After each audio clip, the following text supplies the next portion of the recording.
Ya, market berbalik di malam hari, terutama di sesi New York, di mana risk asset kembali rebound setelah kabar yang cukup positif datang dari SNB atau Swiss National Bank, diawali dengan pertemuan ataupun pembahasan terkait dengan penyelamatan dari Credit Suisse. Kemudian di pertengahan malam muncul dengan kabar berita bahwasanya dari beberapa bank, JP Morgan, Morgan Stanley, dan juga sampai ke Citibank, mereka bersedia untuk melakukan suntikan dana ke First Republic Bank. Dan ini mensiasati dengan kondisi market yang kecenderungannya sudah khawatir terkait dengan kasus kredit ataupun mungkin saja lebih kepada kemungkinan resesi. Nah, hal tersebut justru menekan emas sampai ke level 1913. Tapi untuk pagi ini kita sudah sempat melihat kembali emas bahkan tetap naik di level 1930-an. Nah, pertanyaan berikutnya adalah apa yang akan terjadi? Apakah emas masih tetap berstatus sebagai safe haven atau mulai diincar sebagai potential buy untuk potensi di mana Fed diperkirakan akan menaikkannya lebih longgar di minggu depan? Nah, hal ini tentunya berkaitan dengan ECB atau langkah ECB yang tetap menaikkan 50 basis poin tadi malam. Oke, kita lihat beberapa fundamental yang kemungkinan akan menjadi bahan pertimbangan atau berpotensi men-trigger ataupun memicu pergerakan market hari ini dan juga minggu depan. Kali ini kita akan membahas tentang kemungkinan potensi cooling down akhir pekan dan juga potensi profit taking yang mungkin saja terjadi terlambat. Karena biasanya 1 minggu menjelang pengumuman suku bunga dari bank sentral, maka akan terjadi profit taking dari beberapa market. Tapi hal tersebut mungkin saja akan berjalan singkat karena kita akan mendapatkannya di akhir pekan sampai at least mungkin di hari Senin. Ya, ada beberapa hal yang harus kita lihat terlebih dulu, terutama terkait dengan seasonal event. Apakah ini waktu yang tepat untuk melakukan pembelian emas atau tidak? Kita lihat dari slide berikutnya. Diawali dengan ECB yang tetap sesuai komitmen untuk menaikkan suku bunga 50 basis poin dan seperti biasa kalau Anda lihat dari pergerakannya dia memang sempat swing low terlebih dulu at least sampai 1.0550-an kemudian dia rebound setelah pernyataan dari Christine Lagarde. Kemudian kenaikan tersebut ditutup dengan kondisi bullish di 1.06343. Tapi hal ini akan menjadi pertanyaan, apakah ECB tetap berkomitmen untuk menaikkan suku bunga di pertemuan berikutnya apa tidak? Karena dari pernyataan ECB sendiri sama sekali tidak memberikan isyarat. Apakah mereka akan tetap dalam jalur kenaikan atau tidak? Ya, ECB menaikkan suku bunga 50 basis poin sesuai ekspektasi setelah mendapatkan kepastian bahwasannya SNB atau dalam hal ini Swiss National Bank turun tangan untuk mengatasi masalah yang dialami oleh Credit Suisse. Padahal sebelumnya, market sempat berdebat apakah ECB akan tetap berani melakukan kenaikan 50 basis poin atau mereka cenderung hanya memaksakan di 25 basis poin saja. Tapi di antara para pejabat sendiri, mereka hanya mengkondisikan atau memperdebatkan antara kenaikan 50 basis poin atau sama sekali tidak berubah. Lagarde memantau ketegangan pasar dan juga menyoroti kemungkinan rebound ekonomi China sebagai potensi yang bisa jadi ini adalah pemicu terkait dengan data inflasi berikutnya. ECB akan memantau ketegangan pasar secara cermat dan dikatakan di situ bahwa ekonomi kemungkinan pulih selama kuartal mendatang. Inflasi yang tetap kuat, tekanan upah yang kuat, dan juga pasar tenaga kerja yang kuat menjadi pertimbangan ECB dan juga risiko konflik Rusia yang masih berkelanjutan kemungkinan diperkirakan masih bisa mendongkrak inflasi. Tapi kemudian juga Christine Lagarde menyoroti rebound yang lebih kuat di ekonomi China yang berpotensi mendorong harga komoditas dan juga permintaan asing. Ya, ini kelihatannya kita lebih menyoroti terkait dengan harga crude oil atau minyak mentah dunia yang dikhawatirkan bisa memicu inflasi kembali. Tindakan kebijakan selanjutnya itu akan bergantung kepada data dan inilah yang disimbolkan bahwa ECB sama sekali tidak memberikan kejelasan terkait dengan program jalur kenaikan mereka berikutnya. Apakah ini mungkin karena siasat mereka untuk mengantisipasi kasus Credit Suisse akan kembali memicu kekhawatiran market? Mungkin saja, tapi semua hal tersebut akan kita lihat di akhir minggu ini atau mungkin saja sampai minggu depan. Yang jelas, ECB juga menyoroti bahwa ketidakpastian di pasar betul-betul masih meningkat. Dan dengan demikian, bola panas kembali bergulir kepada Fed dan hari Kamis minggu depan di tanggal 23 kita akan melihat economic projection sekaligus jalur kenaikan dari dot plot yang akan disampaikan. Apakah kali ini akan terjadi perubahan terkait dengan konsekuensinya adalah SVB, ataupun kasus bank-bank lainnya, atau memang mereka tetap dalam jalur kenaikan karena yakin bahwa inflasi masih tetap terlampau tinggi. Ya, ekspektasi sebelum NFP ataupun CPI, kenaikan 50 basis poin sangat didominasi oleh pasar dan sangat diharapkan dari Fed untuk minggu depan. Lalu kemudian setelah data NFP yang relatif moderat ataupun bahkan inflasi CPI yang relatif lebih rendah, maka kemudian switch menjadi kenaikan 25 basis poin saja. Nah, kemudian kabar SVB yang mencuat membuat kepanikan pasar dan akhirnya bergulirlah dengan pilihan. Apakah mereka akan melakukan kenaikan 25 basis poin, unchanged, atau sama sekali akan melakukan pemangkasan. Tapi di sisi lain, untuk kasus pemangkasan sepertinya relatif minim. Nah, inilah Supermatch yang sudah pernah kita bahas dari awal bulan.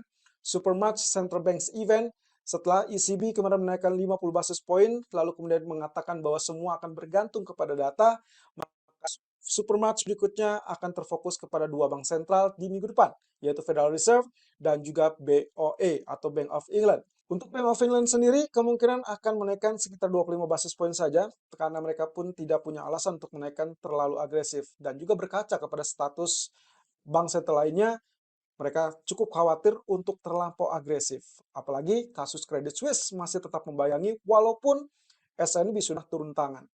Sementara untuk Federal Reserve, ini akan menjadi bahan pertimbangan dari Fed termasuk Ketua Jerome Powell, di mana kenaikan 50 basis poin itu akan menjadi blunder untuk mereka, tapi 25 basis poin jelas tetap diperlukan.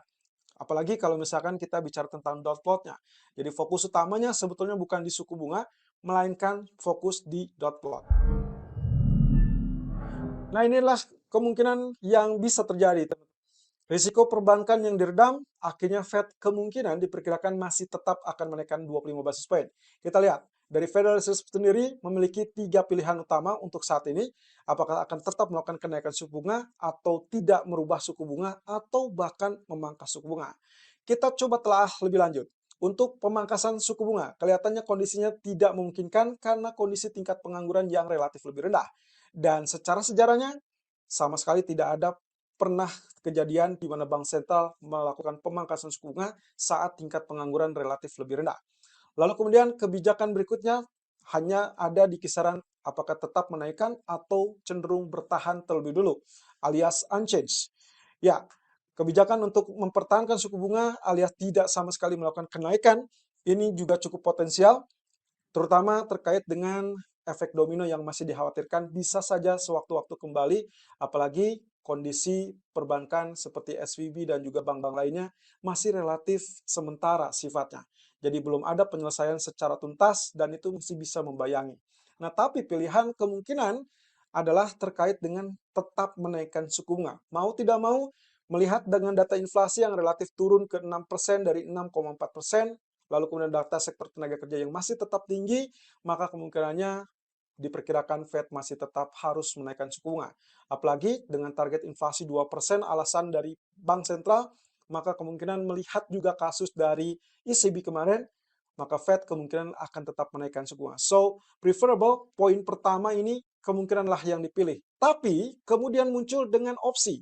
Apakah dia akan melakukan kenaikan 50 basis point atau 25 basis point. Ingat bahwasanya potensi 50 basis point sempat menjadi kondisi yang memungkinkan dan ekspektasi paling besar, terutama terkait dengan sebelum rilis data non-farm payroll ataupun inflasi CPI. Tapi kemudian beralih dengan kasus kekhawatiran bank, maka kemungkinan yang jauh lebih potensial untuk saat ini adalah hanya melakukan kenaikan 25 basis point. Setidaknya mereka tetap bisa mengatasi inflasi tersebut, meskipun mereka juga harus waspada dengan potensi efek domino dari kasus-kasus yang terjadi pada bank sentral ataupun bank-bank lainnya. Nah, ini adalah fokus utama untuk minggu depan. FOMC interest rate decision diawali dengan keputusan yang mungkin akan menjadi fokus utamanya. Ya, sementara itu dari jadwal utama sebetulnya ada 3 bank sentral yang akan mengumumkan selain FOMC. Tentunya ada SNB di sana dengan potensi 50 basis point, sementara BOE diperkirakan hanya 25 basis point, juga sama dengan FOMC. Jadi kita akan lihat di hari Kamis, diawali dengan Kamis dini hari pengumuman dari FOMC, lanjut Kamis siang kemungkinan dari SNB, dan Kamis malam adalah kemungkinan dari Bank of England. Sementara di hari Jumat, Kita akan terfokus dengan data inflasi dari Jepang dan juga UK retail sales. Data FOMC March 2023, ya ini juga sudah sempat kita bahas dan alangkah baiknya kita coba persiapan untuk minggu depan. Kalau kita sesuaikan dengan data non-farm yang relatif moderat, turun lagi ke level 300 ribuan, kemudian data inflasi CPI yang turun ke 6%, maka kemungkinan potensinya tak ada pilihan lain, mereka tetap melanjutkan dengan kenaikan suku bunga, tapi kali ini bukan 50 basis point, melainkan hanya 25 basis point. Tapi hati-hati, sebetulnya 50 basis point pun masih tetap kasus yang cukup potensial, karena kemungkinan itu adalah salah satu pilihan yang cukup bagus. Maka dari itu, Fed punya beberapa pilihan lain, dan tambahannya adalah kemungkinan mereka akan pertimbangkan kenaikan 50 basis point terakhir, kemudian di dot plot, itulah akan menjadi titik utama perhatian para pelaku pasar. Apakah setelah kasus IB yang mencuat kemarin akan tetap dilanjutkan dengan kenaikan di atas 5,5% atau tidak? Jadi ini yang akan menjadi titik utama. Tapi untuk hari ini atau di minggu depan, di tanggal 22 Maret 2023, kemungkinan potensi yang paling besar adalah 25 basis point. Dan pasar menunggu dot plot Fed terbaru. Dot plot di bulan Desember yang lalu menunjukkan bahwa potensi kenaikan suku bunga harusnya kita masih memiliki sekitar 50 basis point kembali. Artinya, jika memang sudah dinaikkan 25 basis point di bulan Februari, maka tersisa antara satu kali kenaikan 50 basis point atau dua kali kenaikan 25 basis point di bulan Maret dan juga bulan Mei mendatang. Nah, masalahnya, apakah hal tersebut akan dilakukan oleh Fed atau tidak? Mengingat dengan kasus terbaru terkait dengan SVB dan juga mungkin potensi kekhawatiran-kekhawatiran lainnya. Oke, melihat dari hal tersebut, maka data inflasi ataupun tingkat pertumbuhan dari GDP Amerika akan menjadi bahan pertimbangan dari dot plot. Karena itulah tujuan diadakannya proyeksi ekonomi ke depan. Jadi hati-hati, ini adalah pertemuan yang cukup penting di tanggal 21-22 Maret. Lalu kalau misalkan kita bicara tentang keputusannya, karena memang sudah banyak diharapkan untuk kenaikan 25 basis point, maka kita anggap yang lebih potensial adalah 25 basis point daripada 50 basis point. Hal ini dikarenakan pertimbangannya adalah data ekonomi yang relatif moderat atau bahkan relatif mulai melunak, terutama untuk inflasi, dan yang kedua pertimbangannya adalah ketidakstabilan pasar keuangan karena adanya kekhawatiran terkait dengan efek domino dari SVB. Nah, kemudian terkait dengan projection ekonomi, maka kita tinggal tunggu saja apakah mereka akan tetap hawkish atau less hawkish. Hawkish kali ini kita relate dengan kenaikan atau terminal rates mencapai lebih atau di atas 5,5%. Artinya akan ada potensi kenaikan sekitar 50-100 basis point kembali setelah kenaikan yang terakhir di pertemuan kali ini. Tapi yang less hawkish relate dengan terminal rates hanya mentok di angka 5,5%. Dan seperti yang pernah kita bahas 2 minggu terakhir, bahwasanya yang paling diantisipasi oleh pasar adalah less hawkish, di mana market cenderung melihat Fed bisa saja hanya menaikkan sampai 5,5%. Artinya inilah puncak suku bunga dari Fed dan kita masih belum tahu dengan perkembangan-perkembangan terbaru, tapi rasa-rasanya semua pasar dan juga ekonom setuju dengan kemungkinan Fed akan mentok di 5,5%, kemudian mereka mempertahankan suku bunga, lalu kemudian di akhir tahun atau mungkin di awal tahun depan akan dilakukan dengan pemangkasan suku bunga. Itu pun dengan catatan kalau ternyata kondisi ekonomi semakin suram atau semakin tidak pasti. Dan beralih kepada data yang sempat kami kumpulkan, dan inilah best month to buy gold. Kalau Anda perhatikan dari antara bulan Januari sampai bulan Oktober atau bahkan November, sebetulnya paling rendah adalah di bulan Maret, di mana terjadi penurunan sampai minus 1,02%. But anyway, yang harus Anda pahami di sini, ini adalah data rata-rata bulanan sejak yang cut.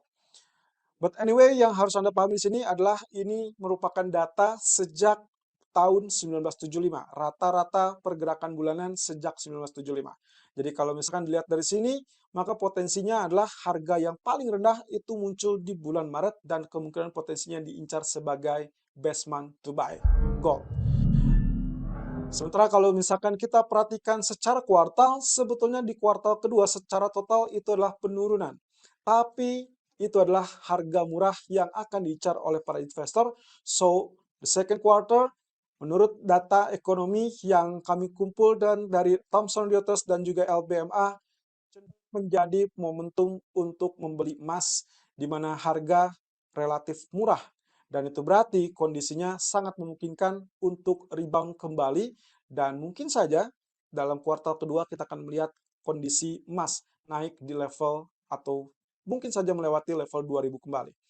Untuk saat ini, level 1950 rasa-rasanya masih menjadi resisten yang cukup kuat, tapi beberapa bulan ke depan, terutama terkait dengan setelah FOMC minggu depan, kemungkinan kita harus melihat kembali apakah 1950 tersebut bisa ditembus atau tidak. Dan terakhir, data cenderung menunjukkan dari seasonality, setelah dia terjadi koreksi yang cukup bagus, maka itulah kesempatan dia untuk rebound yang cukup potensial. Jadi artinya inilah kesempatan untuk Anda memasuki akhir bulan Maret seperti yang sudah sempat kami tayangkan dan juga sempat kita bahas bahwa di sini adalah kemungkinan potensi emas akan kembali rally. So, jangan salah bahwa kemungkinan potensi inilah yang akan diincar oleh para investor, terutama terkait dengan kekhawatiran efek domino dari bank-bank kecil lainnya yang kemungkinan akan membuat emas diincar kembali sebagai safe haven. Oke, jadi sebetulnya kalau misalkan Anda perhatikan dari historical repeat itself, lalu kemudian dari diagram yang ditampilkan oleh LBMA dan juga Thomson Reuters, dan juga terakhir adalah kondisi seasonal, di mana kuartal kedua kecenderungannya memang akan terjadi penurunan. Tapi penurunan tersebut akan diincar oleh investor karena harga emas cenderung relatif lebih murah dibandingkan bulan-bulan lainnya atau kuartal lainnya. Jadi sebetulnya inilah kesempatan dan kita akan lihat kesempatan tersebut terkoreksi mungkin saja akhir pekan ini, lalu kemudian atau menjelang keputusan suku bunga minggu depan. Jadi intinya adalah apakah Fed akan tetap agresif atau justru mereka mengendorkan strategi mereka. Karena mau tidak mau, apa yang terjadi dengan SVB kemungkinan bisa saja menular kepada bank-bank lain, walaupun untuk saat ini setidaknya mereka berhasil meredam, dan Janet Yellen mengatakan bahwa sistem perbankan Amerika cukup kuat dan tidak perlu dikhawatirkan lagi. Tapi semua market masih berpandangan bahwa efek tersebut masih bersifat sementara. Dan mungkin saja kalau memang ternyata semua terkuak kembali, maka itulah yang akan menjadi kepanikan pasar yang berlebih berikutnya. So, perkiraan kami, Fed mungkin saja hanya menaikkan 25 basis point untuk minggu depan. Bagaimana dengan Anda?